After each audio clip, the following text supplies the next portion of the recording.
Hello folks, this is the other Barak coming to you live and direct from the Holy Land here in Israel. We have a video of Prime Minister Benjamin Netanyahu talking about how the Americans and the college students in America have their minds completely poisoned.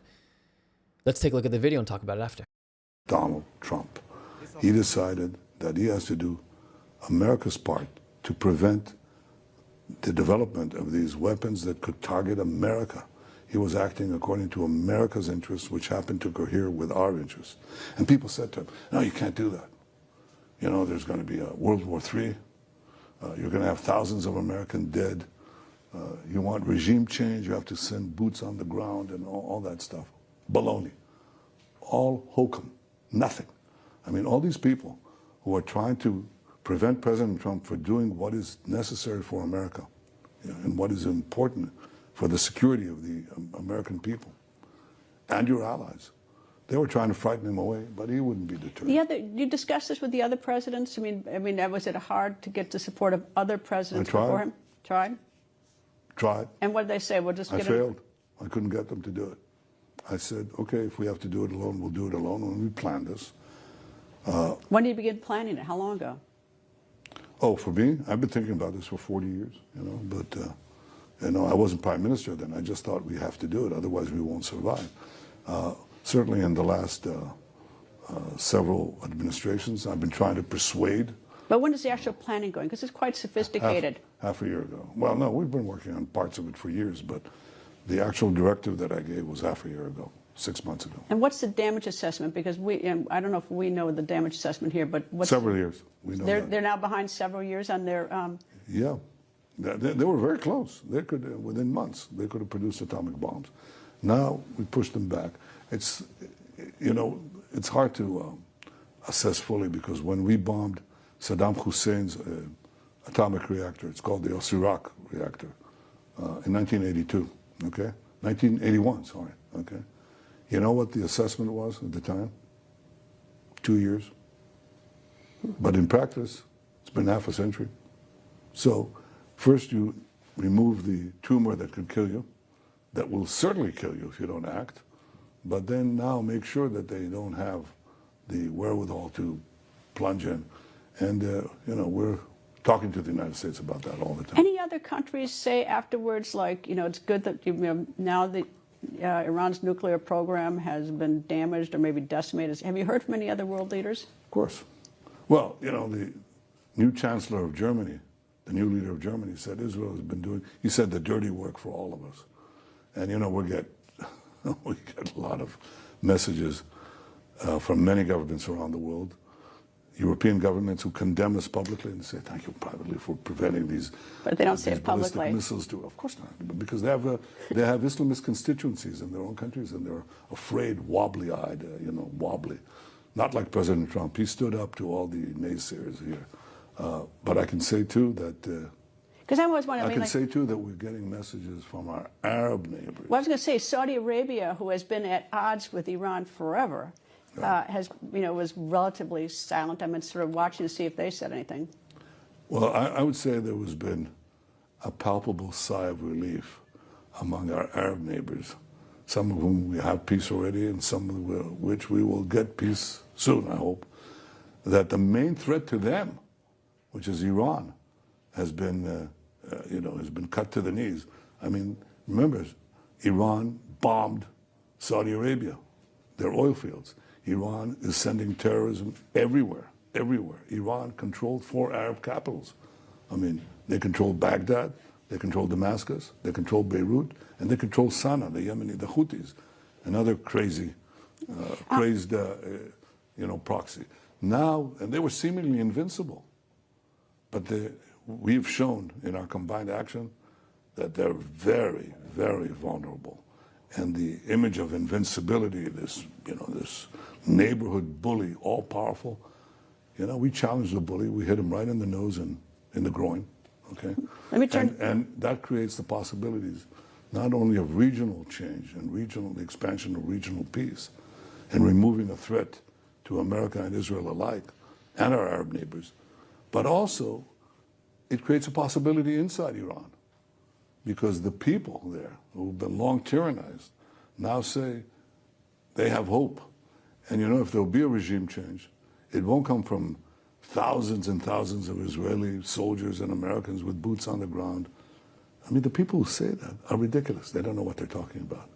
This is a really important piece because individuals, when looking at all of the negative effects of war, do not focus on the quote unquote day after. And if you look at the actual people and citizens, the residents of Iran, it can't be that Israel's the bad guy if Israel strikes the IRGC's nuclear program, takes out military targets, and then the people who live in the same country that Israel attacked their leadership then say this is our first time feeling a sense of hope. And it can't be that Israel's the bad guy if that's what those people say. I'm being honest with you.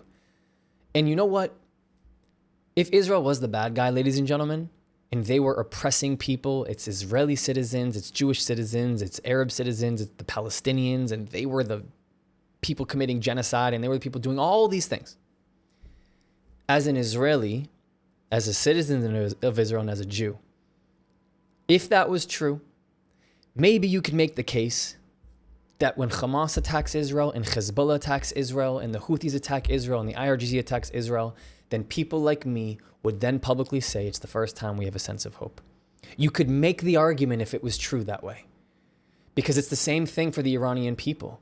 They are underneath a regime that is limiting their ability to thrive as humans, a nation, a society, an economy, a country. And now that that is being picked apart day by day, week by week, month by month by people who need to do the hard work, they finally have a sense of change and hope in their own society. And that means, just by listening to them, that Israel's doing the right thing, the thing that needs to be done, the thing that requires a lot of growing pains, because war fucking sucks. But you can't tell me and make the case anymore. You just can't. If when Israel gets attacked, none of the people who live in Israel claim a sense of fucking hope and are thankful for that when they have to go into shelters, and that when their bases get hit by a missile that gets through the Iron Dome, or when a soldier dies. Because if the Jews and the Christians and the Muslims here all said that, and they started to thank people on the outside for encouraging Hamas, yeah, then you could make the case that it sounds like the people in Israel are waiting for a moment to fucking change. But we don't do that because we don't want the change. We don't want the change because the people who are protecting us are the people who are doing the right thing. And they're doing the right thing by Israelis, and they're doing the right thing by Iranians. This is where you need to put your fucking politics and your perception of public policy, right, left, Democrat, Republican, for, against the coalition. You can't control shit, okay? You just can't. You have to play the game if you want to be the person to call the shots and be in power one day. That's what politicians do. This is why I stay out of politics. So if you can just look at it through the lens of a general public day-to-day person, look at it objectively through that, and listen to the other general public day-to-day people across the world, if that is the category that you fit in, and listen to the people of Iran. It's insane the amount of footage and the amount of people that spoke up after Israel attacked them a couple weeks ago, because they're finally feeling like there's an absolute ability to thrive and change. And if Israel was the bad guy, why are the people who are allegedly the good guys, or whatever you want to call it, thanking the bad guy? Doesn't make fucking sense. Just promoting, paid propaganda.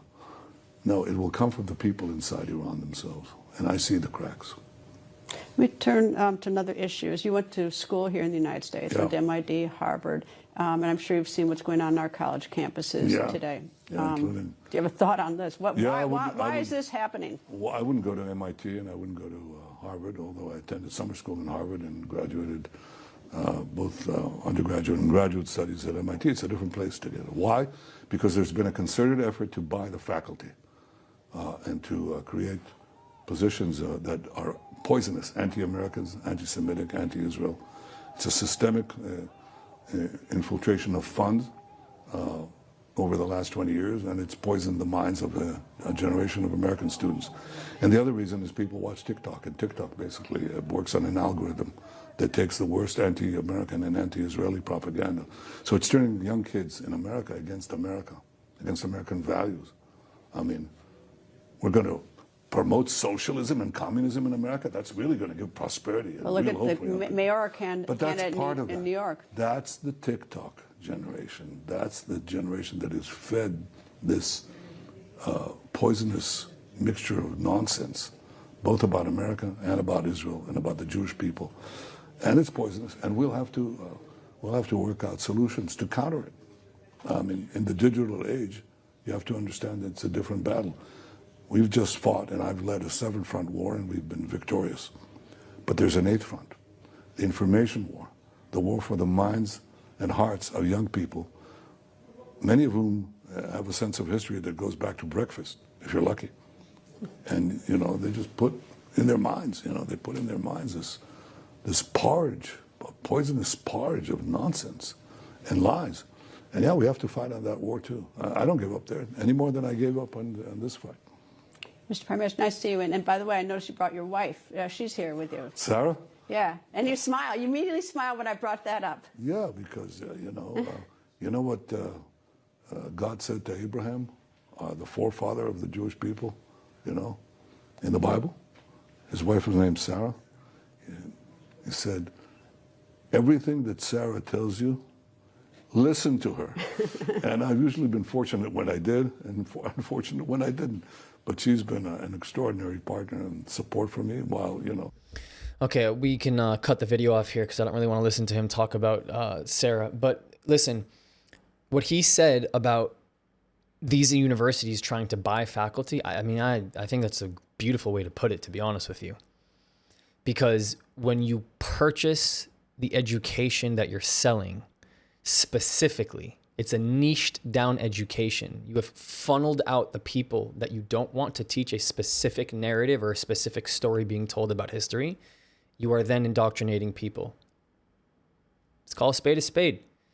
It's not math.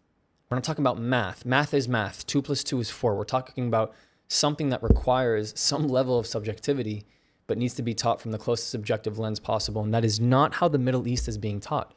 You go across different states and areas across the United States, that's not how the Holocaust is being taught, if it's being taught at all. It's not how the Civil Rights Movement's being taught, if it's being taught at all. Or slavery.